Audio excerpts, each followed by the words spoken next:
Lieutenant Colonel Davis pushed open the captured German command post door in the hills outside Cassino. Blood pooled beneath an overturned desk. Fresh, still warm. A leather-bound tactical manual lay open on the floor, German words underlined in red ink. Vermeiden Sie direkten Kontakt mit dem 555. Avoid direct contact with the 555th.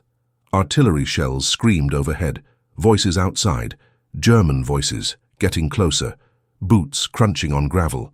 March 1944 marked the 17th month of the Italian campaign, where Allied forces pushed north through terrain that favored defenders with every ridge, every river crossing, and every medieval town transformed into a fortress that could hold an entire division for weeks. The 555th Parachute Infantry Battalion arrived at the Anzio beachhead in February, joining the grinding battle that had already consumed 3 American divisions and 2 British divisions in 4 months of continuous combat that produced nothing but casualty lists and German defensive positions that seemed impervious to artillery, air bombardment, and frontal assault.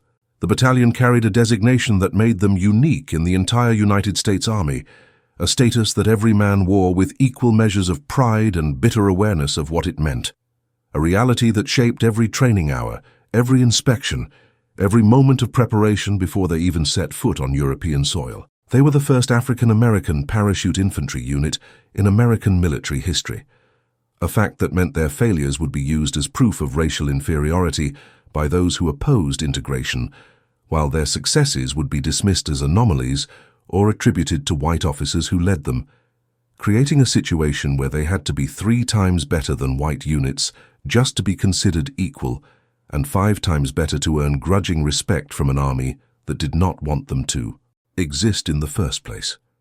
The path to earning the silver wings of a paratrooper required surviving training at Fort Benning, Georgia, where the 555th faced obstacles that other airborne units never encountered beyond the standard rigors of jump school. While white parachute battalions completed 5 qualifying jumps from 1,200 feet in daylight conditions, over flat drop zones with clearly marked landing areas and immediate medical support, the 555th performed 8 qualifying jumps that included 3 night insertions over mountainous terrain in the Appalachian foothills, where broken ankles from landing on rocks hidden in darkness became so common that medical staff developed new splinting techniques.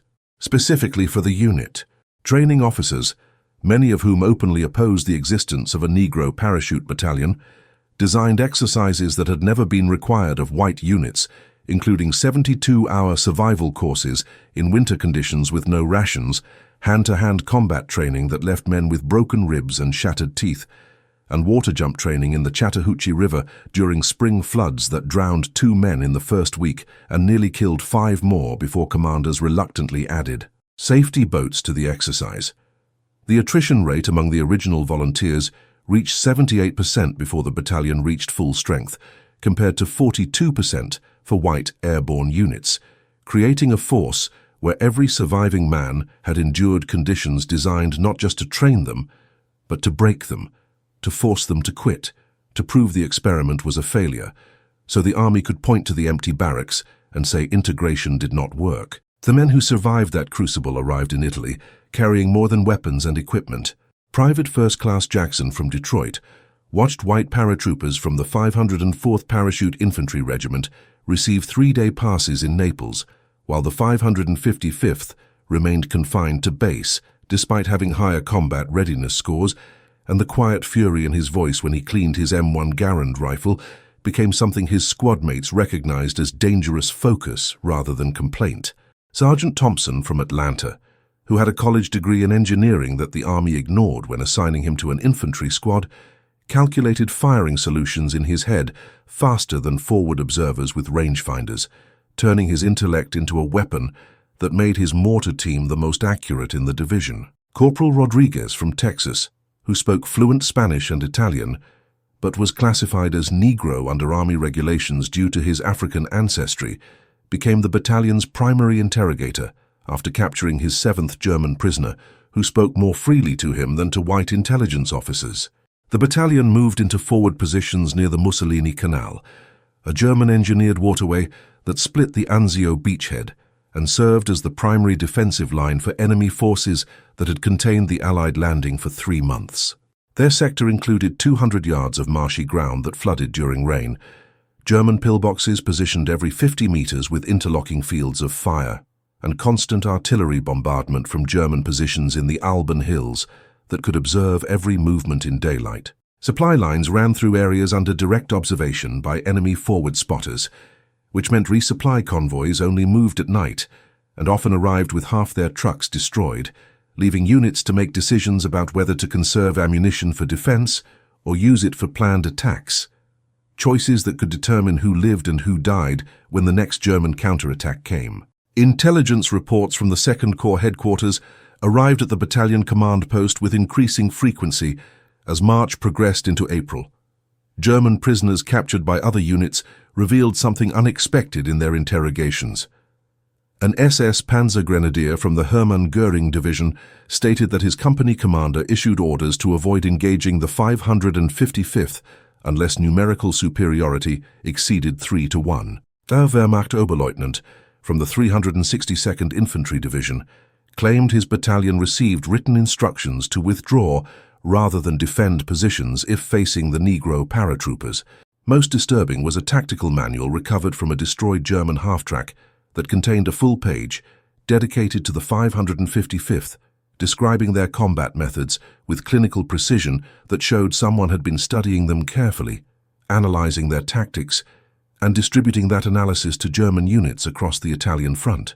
Colonel Whitmore from Division Intelligence spread the captured documents across the map table. Photographs of 555th paratroopers, detailed sketches of their unit insignia, radio frequencies they used, names of officers.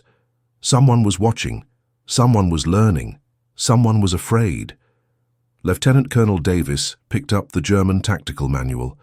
The underlined warning repeated on 3 separate pages: avoid direct contact. The words carried weight beyond their literal meaning. 3 months in Italy, 14 major engagements, 0 tactical defeats. German units that outnumbered them 3-1 requesting permission to withdraw. The reconnaissance photo showed fresh German defensive positions, stronger than before, prepared specifically for one unit. His unit, the 555th, had become something the Germans feared. That fear would be tested. Soon. Fort Benning, Georgia, 18 months earlier, September 1942. The temperature reached 98 degrees before noon, and the red clay training grounds of the parachute school radiated heat that made the air shimmer above the jump towers that rose 250 feet into the cloudless sky.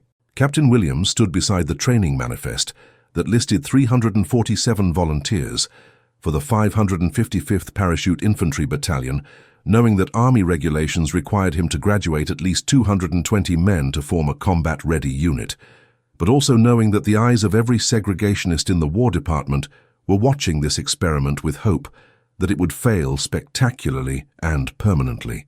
The volunteers came from every corner of Negro America, men who had heard that airborne infantry received an extra $50 per month in jump pay, men who wanted to prove something to a nation that treated them as second-class citizens, men who simply wanted to fight Nazis instead of cleaning latrines at stateside bases, where white officers worked them like slaves and denied them the respect that came with wearing a uniform. They arrived at Fort Benning expecting the same 5-week training program that white parachute battalions completed, the same 5 qualifying jumps, the same physical fitness standards that, while demanding, had been refined over 3 years to produce paratroopers efficiently without breaking them unnecessarily, or creating attrition rates that wasted valuable manpower in a war that was consuming soldiers faster than training camps could replace them. What they received instead was training designed by men who wanted them to fail, officers who believed that Negro soldiers lacked the intelligence, courage, and discipline required for airborne operations, and who structured every exercise to expose those supposed deficiencies in ways that would justify disbanding the unit before it ever saw combat. While white parachute battalions practiced 5 daytime jumps from 1,200 feet over flat drop zones at Lawson Field, where the worst injury risk came from poor parachute landing fall technique, the 555th conducted 8 qualifying jumps that included 3 night insertions over the Appalachian foothills 15 miles north of Fort Benning, where volunteers jumped from 900 feet into terrain that featured rocks, ravines, and dense forest that could impale a man on tree branches or smash his legs against granite outcroppings hidden in darkness. Medical staff recorded 43 broken bones in the first 2 weeks of night jump training, including compound fractures that required immediate evacuation to the base hospital and ended military careers before they properly began, injuries that would have prompted any reasonable commander to modify the training protocol, but instead led to memoranda from the War Department praising the rigorous standards being applied to ensure only the most capable soldiers earned their wings. The attrition rate climbed past 60% by week 4, with men washing out from injuries, from exhaustion that put them in medical quarters for days at a time, from the psychological pressure of knowing that white training officers were documenting every failure as evidence that the experiment should end, and from the quiet understanding that spread through the barracks that some of these exercises were not meant to train them, but to break them so completely that no one would ever attempt to form another Negro airborne unit again. Hand-to-hand combat training exceeded anything required of white units by margins that shocked even veteran infantry instructors who rotated through Fort Benning from combat units returning from North Africa and the Pacific. Standard combatives training for paratroopers involved 2 weeks of basic techniques focused on knife fighting, disarming opponents, and quick kills in close quarters, skills taught with protective equipment and controlled sparring that minimized serious injuries while building muscle memory and confidence. The 555th spent 6 weeks in combatives, with sessions that lasted 4 hours daily and involved full contact fighting with minimal protection, where broken noses became so common that medics kept a dedicated treatment station at the edge of the training pit. Instructors, many of whom had been selected specifically because of their opposition to integration, encouraged matches that put smaller men against larger opponents, that allowed fights to continue well past the point where white trainees would have been separated, and that resulted in injuries including shattered teeth, broken ribs, and concussions that required 3 men to be permanently removed from training after they failed cognitive tests that indicated traumatic brain injury. Private First Class Robinson from Chicago lost 4 teeth in a single session when an instructor paired him against a former Golden Gloves heavyweight who outweighed him by 70 pounds, and when Robinson refused to quit after the first knockdown, after the second, after the third, the instructor finally stopped the fight and noted in his report that the trainee showed excessive aggression and inability to recognize superior force, language that was meant to justify removal, but instead came a badge of honor that other men in the unit adopted as proof they would rather die than give these officers the satisfaction of seeing them quit. Survival training pushed volunteers into conditions that had never been part of standard airborne preparation. 72 hours in the Appalachian wilderness with no food, no compass, no map, and orders to reach a checkpoint 30 miles away through terrain that included swamps, ridges that required technical climbing skills, and areas where wild boar and venomous snakes posed legitimate threats to exhausted men moving through darkness. 2 men drowned during river crossings in the first survival exercise when spring floods turned a normally shallow creek into a torrent that swept them downstream before anyone could reach them. Another volunteer died from hypothermia after becoming separated from his group and spending a night in 40-degree rain without shelter or the ability to build fire because instructors had confiscated matches and lighters before the exercise began. The deaths were recorded as training accidents, unavoidable consequences of realistic preparation for combat, but everyone in the battalion understood they were something else, casualties in a war being fought inside America's own military, where some officers would rather see Negro soldiers dead than see them succeed in a role that challenged assumptions about racial capability and military competence. By December 1942, 211 men remained from the original 347 volunteers. They graduated in a ceremony that no newsreel cameras recorded, receiving their silver jump wings in a cold rain that turned the parade ground into mud, while white parachute battalions graduating the same week got indoor ceremonies with military bands and visiting generals who gave speeches about airborne brotherhood and elite warriors. The survivors of the 555th training pipeline had become something their instructors never intended to create. They were harder than white paratroopers because they had been forced to be. They were more disciplined because any infraction would be used as evidence against their entire race.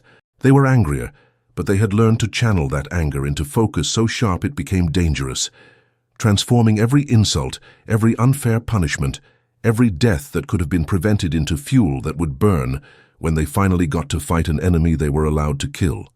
The battalion deployed to North Carolina for advanced tactical training in January 1943. Winter combat exercises in mountains where temperatures dropped below zero. Forced marches with full combat loads that covered 40 miles in under 12 hours. Live fire exercises where they learned to call artillery danger close, where they practiced fighting through ambushes, where they developed the tactics that would later define them in Italy. It was during these exercises that something unexpected happened, something that would give them their nickname and change how they fought. A training scenario placed one company against a fortified position, defended by veteran infantry instructors who were told to make the exercise realistic, to punish mistakes, to simulate the kind of defensive fire that German positions in Italy were inflicting on Allied units. The attack plan called for standard infantry tactics: suppress the enemy position with base of fire, maneuver elements advance under covering fire, assault when close enough, consolidate on the objective. The 555th tried that approach for 20 minutes. Heavy simulated casualties, no progress. White units would have withdrawn to regroup, called for artillery, waited for air support, the standard doctrine that prioritized preserving force over achieving objectives. Lieutenant Colonel Davis watched from the observation post. His company was pinned down, taking simulated casualties every minute. The defensive position was too strong. He expected them to request permission to withdraw. Instead, the entire company stood up, all of them, simultaneously. They fixed bayonets. They charged directly into the heaviest fire. No covering fire, no maneuver, just a straight advance that closed 150 yards of open ground in 45 seconds. The instructors manning the defensive position stopped firing their blank ammunition.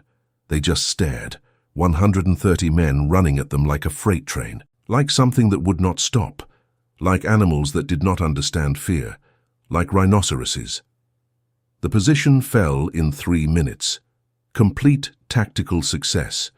The instructors submitted reports noting the unorthodox approach, called it reckless, suicidal, would never work in real combat. Lieutenant Colonel Davis read those reports. Then he made it standard doctrine, because he understood something those instructors did not. His men had already decided they would rather die advancing than live with accusations of cowardice. Rhinoceroses do not retreat. They charge. They do not stop. The nickname stuck. The tactic became doctrine. And in 6 months, they would test it against Germans who had conquered most of Europe. April 23, 1944. The German position, designated Hill 263, sat 3 miles north of the Mussolini Canal, a fortified strongpoint that had repelled 4 separate Allied assaults over 6 weeks and cost the Second Corps more than 300 casualties without gaining a single yard of ground. Intelligence photographs showed 3 concrete bunkers positioned in a triangle formation that provided interlocking fields of fire across 200 yards of open ground, stripped of vegetation by artillery bombardment, with machine gun positions that could sweep the entire approach from any angle, and mortar pits that could drop high-explosive shells on attacking infantry with devastating accuracy. The British 8th Army tried taking the hill in March with an entire battalion supported by tank destroyers, and the attack collapsed after 40 minutes when German defenders destroyed 3 tanks and pinned down the infantry in shell craters, where they remained under fire for 6 hours before withdrawing under cover of smoke. American units from the 34th Infantry Division attempted a night assault 2 weeks later, using darkness to close the distance before the machine guns could acquire targets. But German forces had positioned trip flares that illuminated the attackers at 70 yards, and the resulting massacre left 82 men dead or wounded in the minefield that surrounded the position. Division commanders classified Hill 263 as a secondary objective, the kind of strongpoint that would be bypassed and reduced by artillery over weeks or months, rather than risked in another frontal assault that would generate casualty lists without strategic benefit. Lieutenant Colonel Davis received orders on April 22nd to take Hill 263 within 48 hours, because intelligence indicated German forces were preparing a major counterattack, and the hill provided observation over 3 miles of Allied supply routes that would be critical to supporting defensive positions if the attack materialized. He had 2 companies available, roughly 230 men, against an estimated German force of 150 defenders who had spent 6 weeks preparing defenses that included minefields, wire obstacles, pre-registered mortar positions, and ammunition stockpiles that would allow them to sustain heavy fire for days. Standard infantry doctrine for attacking fortified positions required numerical superiority of at least 3 to 1, extensive artillery preparation to suppress defenders, smoke screens to conceal the approach, and engineer support to breach obstacles, none of which would be available because artillery was prioritized for the main defensive line and engineer units were already committed to constructing anti-tank positions along the Anzio perimeter. Division staff officers privately expressed doubt that 2 companies of Negro paratroopers could accomplish what a British battalion and American regiment had already failed to achieve, and some quietly hoped the failure would provide ammunition for arguments against using colored troops in frontline combat roles, where their performance reflected on the Army's integration policies and raised uncomfortable questions about whether racial segregation was militarily justified or simply institutionalized prejudice. The attack began at 05:45 hours on April 23rd, with first light providing just enough visibility to identify the German positions, but not enough to allow defenders clear target acquisition beyond 100 yards. No artillery preparation, no smoke, no preliminary bombardment to alert the Germans that an attack was imminent. The 555th simply stood up from their assembly positions 800 yards south of the hill and began walking forward in company columns with weapons at the ready and fixed bayonets catching the early morning light. German observers spotted them at 600 yards and opened fire with machine guns that raked the columns from multiple angles, forcing American units to drop into whatever cover existed and return fire while attempting to identify the source of incoming rounds. The standard response would be to go to ground, establish a base of fire to suppress the German positions, maneuver elements around the flanks to find weak points in the defensive line, and slowly work forward using terrain and covering fire to minimize casualties while maintaining tactical momentum. The 555th did something else. They increased their pace. Companies formed into extended lines with 10-yard spacing between men. They began running directly toward the hill, directly into the heaviest concentration of fire. Machine gun rounds kicked up dirt around their boots. Mortar shells exploded in the open ground. Men fell. The line closed ranks around the gaps and kept running, 500 yards. German defenders increased their rate of fire, burning through ammunition at unsustainable rates, because they could not believe what they were seeing, could not process why these soldiers were not taking cover, or maneuvering, or doing anything, except charging straight at prepared positions that should have stopped them dead at 400 yards. 400 yards. The line hit the minefield. Explosions erupted along the American advance. 3 men went down from a single mine. The line adjusted, kept running. 300 yards. Officers shouted for the mortars to fire at maximum rate. Every gun, every shell, blanket the approach, stop them. The Americans did not stop. 200 yards marked the point where German defenders should have broken the attack through sheer volume of fire. The mathematics of combat dictated that no infantry force could cross 200 yards of open ground under fire from prepared positions without taking casualties that destroyed unit cohesion and forced survivors to seek cover or withdraw. The 555th had taken casualties, 37 men down in the first 4 minutes, but the line kept coming. German machine gunners could see their faces now, could see that these soldiers were Negro troops, could see that they were not slowing down, not stopping, not showing any sign of fear or hesitation, just advancing like machines, like animals, like rhinoceroses that had been wounded but refused to fall. At 100 yards, the German defenders made a mistake that would be documented in after-action reports and studied by military analysts for decades. They panicked. Veteran soldiers who had fought on the Russian front who had survived Stalingrad and Kursk, who had held positions against Soviet human wave attacks that threw 10,000 men against their lines. These hardened warriors broke and ran because they had never seen anything like this before. The Americans were not using Soviet tactics of overwhelming numbers. They were not sacrificing waves of men to achieve objectives through attrition. They were simply refusing to stop, refusing to acknowledge that the defensive fire should have stopped them, refusing to accept that the mathematics of combat applied to them. And something in that refusal, something in the sight of 200 Negro paratroopers charging through machine gun fire and mortar bombardment, without slowing down, without taking cover, without showing any human instinct for self-preservation, broke the German will to fight. The first bunker fell at 0632. 47 minutes after the attack began. Paratroopers from Baker Company reached the entrance and cleared it with grenades and close-range rifle fire that killed the remaining defenders who had not already fled.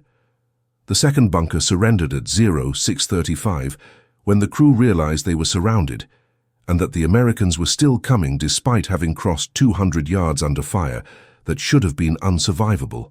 The third bunker tried to hold, but fell at 0640 when Sergeant Thompson's squad assaulted it from 3 sides simultaneously, using the same direct frontal assault that had carried them across the killing ground. Hill 263 was secured by 0700 hours. Total time from first contact to objective secured, 1 hour and 15 minutes. American casualties, 63 wounded, 11 killed. German casualties, 47 killed, 89 captured. Remainder fled. Their position that had held for 6 weeks against 2 battalion-strength attacks fell in just over an hour to a force that should not have been able to take it at all. Lieutenant Colonel Davis walked through the captured bunkers as medics treated the wounded and engineers cleared remaining mines.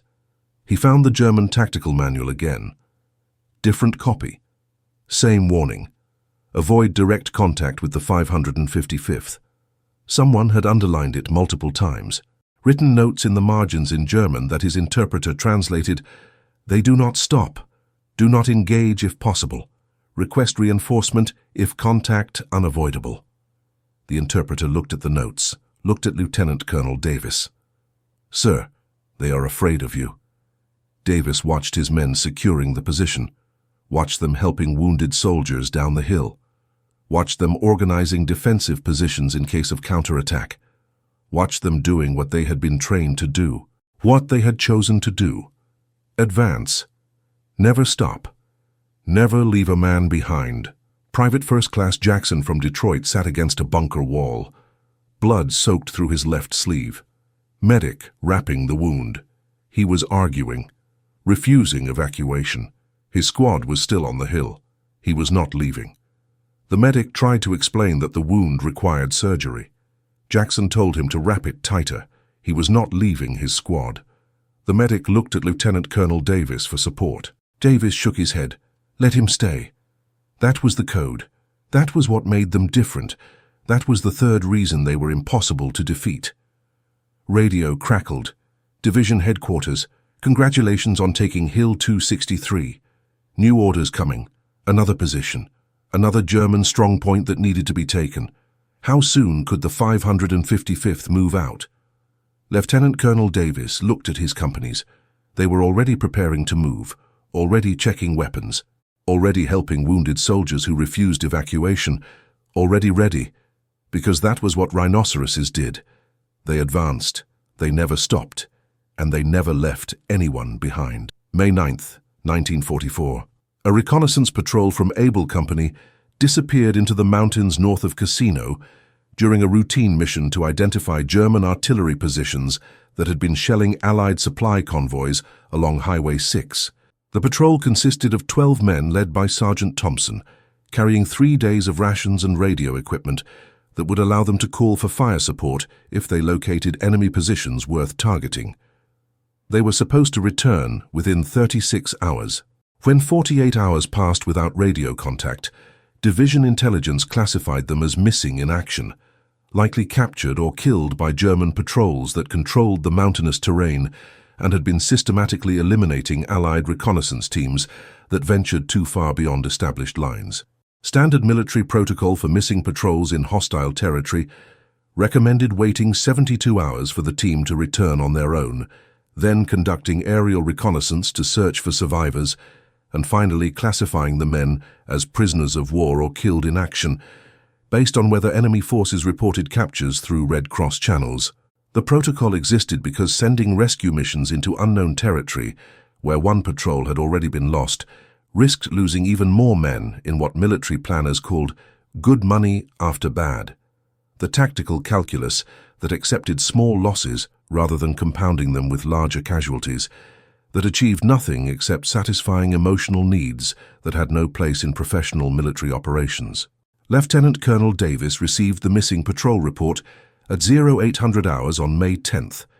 He read the intelligence assessment that recommended following standard protocol. Read the casualty estimates that projected 60% losses for any rescue attempt. Read the recommendation from division staff that the 555th should focus on current operations rather than risk combat effectiveness for 12 men who were probably already dead.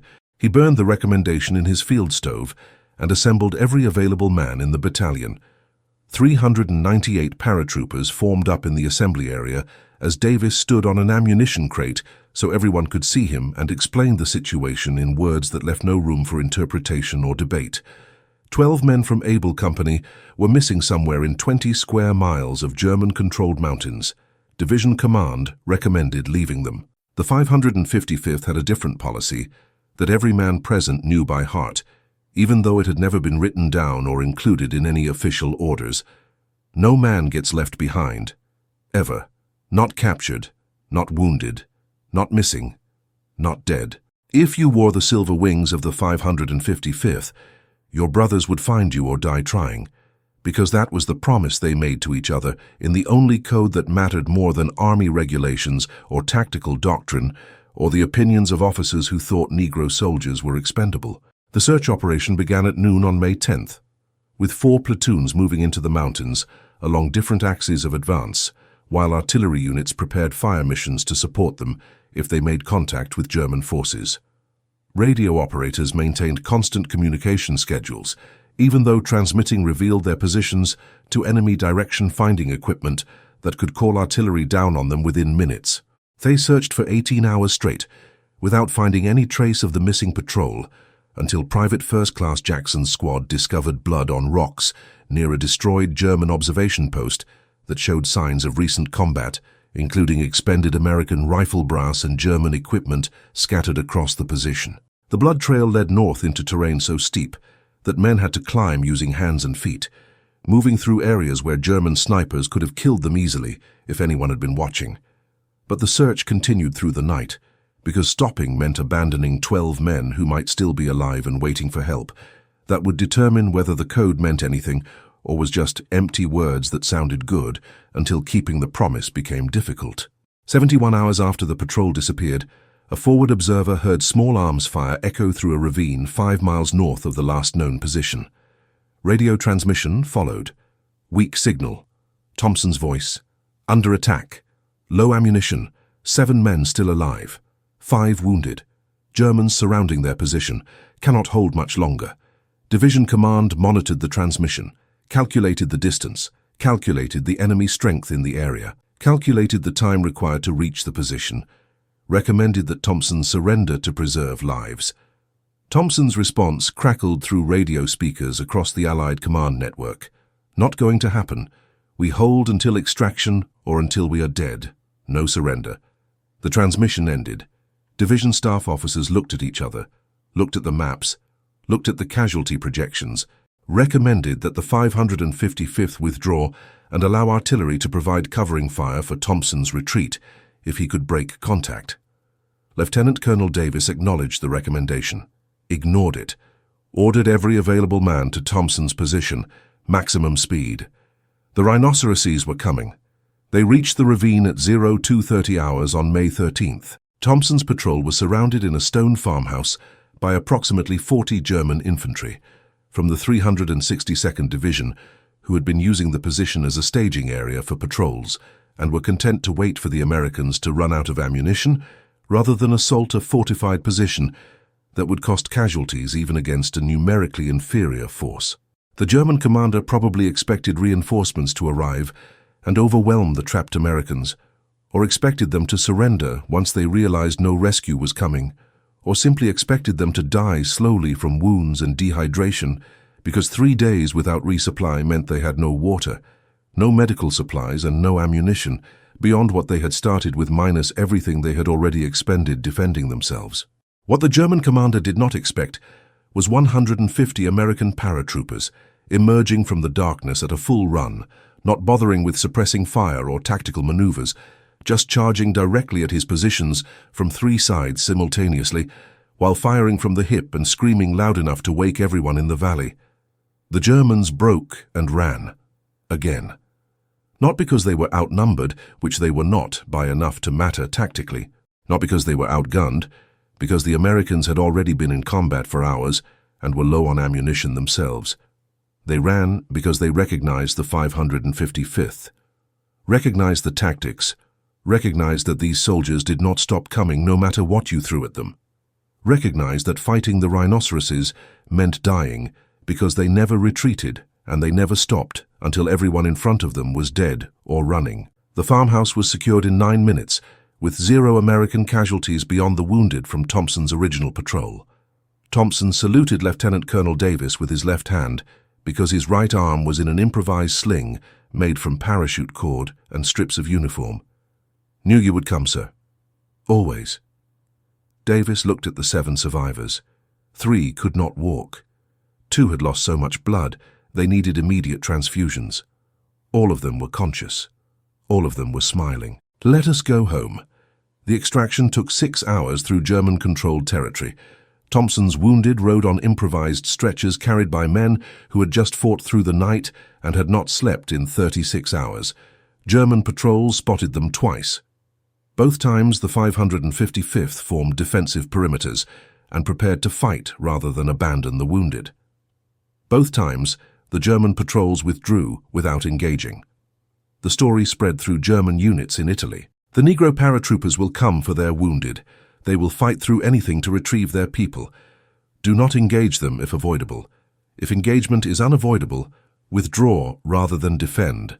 They cannot be stopped." August 15th, 1944.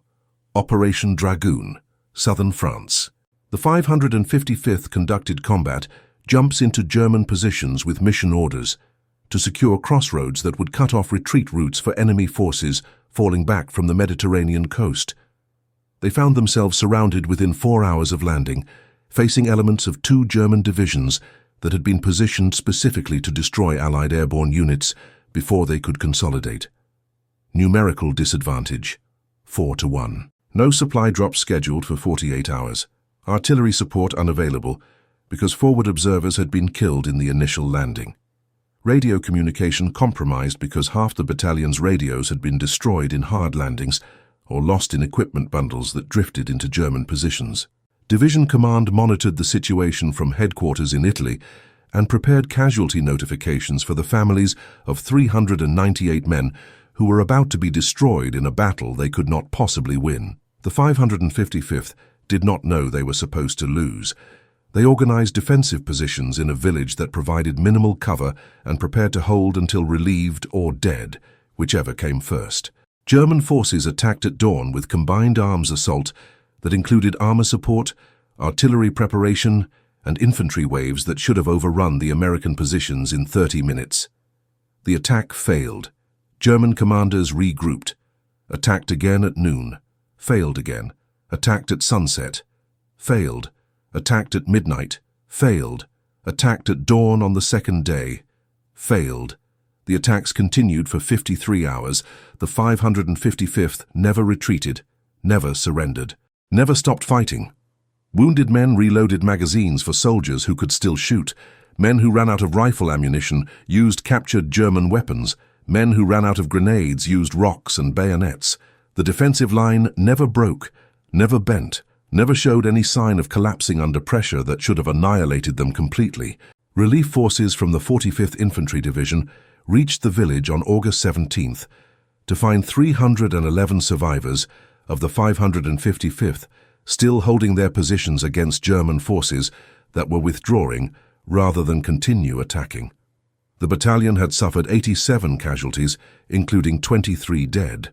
German losses exceeded 400. The relieving division commander stood in the village center, surrounded by exhausted paratroopers, and asked Lieutenant Colonel Davis how they had held against those odds for that long. Davis pointed at his men. "Because we do not leave each other behind. Because we do not stop. Because we are rhinoceroses." May 8, 1945. Germany surrendered. Europe celebrated. The 555th Parachute Infantry Battalion received orders to return to the United States for demobilization. No victory parade, no national recognition, no newsreel coverage of the most decorated Negro unit in the European theater. The battalion was quietly dissolved at Fort Bragg, North Carolina, in June 1945, with personnel dispersed to other units or discharged to civilian life, and official records classified or buried in archives, where they would not raise uncomfortable questions about why a segregated army had needed these men to be 3 times better than white soldiers just to be treated as equals. The reason was obvious to anyone willing to acknowledge it. A Negro parachute battalion that had never lost a battle, that German forces feared more than Soviet shock troops, that had become a legend among Allied soldiers and enemy commanders alike, represented evidence too dangerous to celebrate because it proved that racial segregation was not based on capability or performance, but on prejudice that could not survive contact with reality. These men had been impossible to defeat in combat. They remained impossible to acknowledge in peacetime. Today, 70 years later, military academies around the world study the tactics of the 555th Parachute Infantry Battalion.